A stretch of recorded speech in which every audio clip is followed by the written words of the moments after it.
folks, as you are completing your individual report as well as starting on your group report, I wanted to make sure that your hedging analysis is done correctly.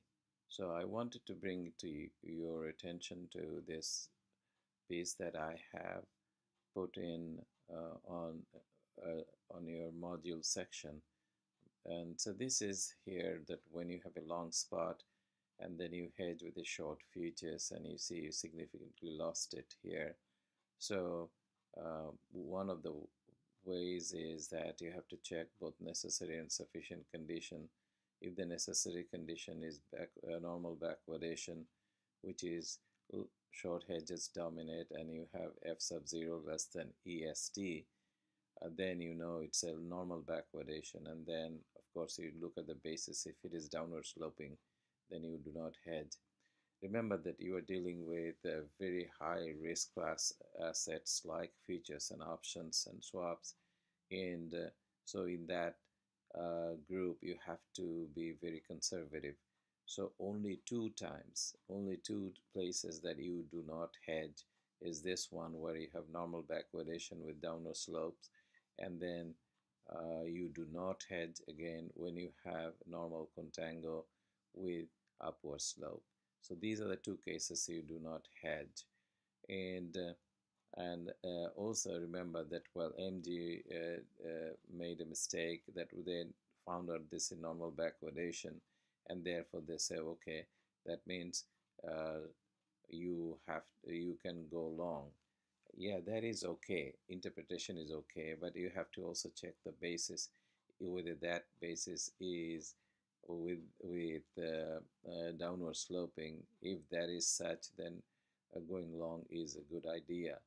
But if it is the part that we say hedge or not hedge, you do not hedge here. Hedging is short, therefore you do not hedge here, you go long. And so one more time, that is, there are only two times that you do not hedge. In your reports you have to make sure that whether if this is the scenario you have, then you do not hedge, and you mentioned that in your fundamental analysis as well. And if on the other hand you have this case, normal contango with upward sloping, then you do not hedge. But rest of the time, if you are only, if your case is neither normal backwardation nor contango with the right kind of slopes, then you have to hedge. So all other cases you have to hedge. And I wanted to also show you, and I shared with you one's thing. It is application to that part, the part that we showed here. He applied it very nicely. So he identified the soybean market. Like here you see that it is long position is dominating the short position. So it looks like that and then again you see that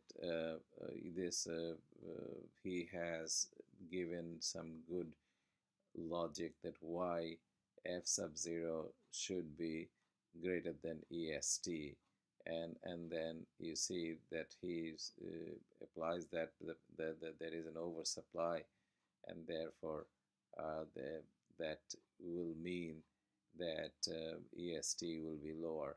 And so he that is one thing, normal contango, and he finds that this is also upward sloping curve, basis curve, and here it is. You can see that he is doing spot minus futures, and that's that. And he further goes on to apply the table that I showed you in here.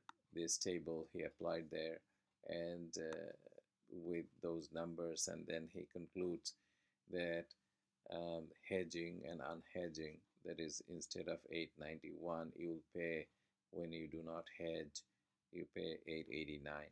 So this is the good application of hedging analysis.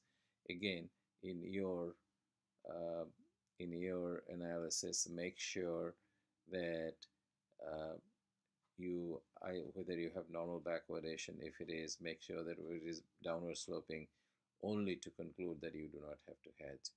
If not, you have to hedge. On the other hand, normal contango and upward sloping, again, you do not have to hedge. If not, you have to hedge. So there are only two cases out of many possible cases, only two cases you do not hedge. So hope this helps, and make sure that your the analysis is done correctly.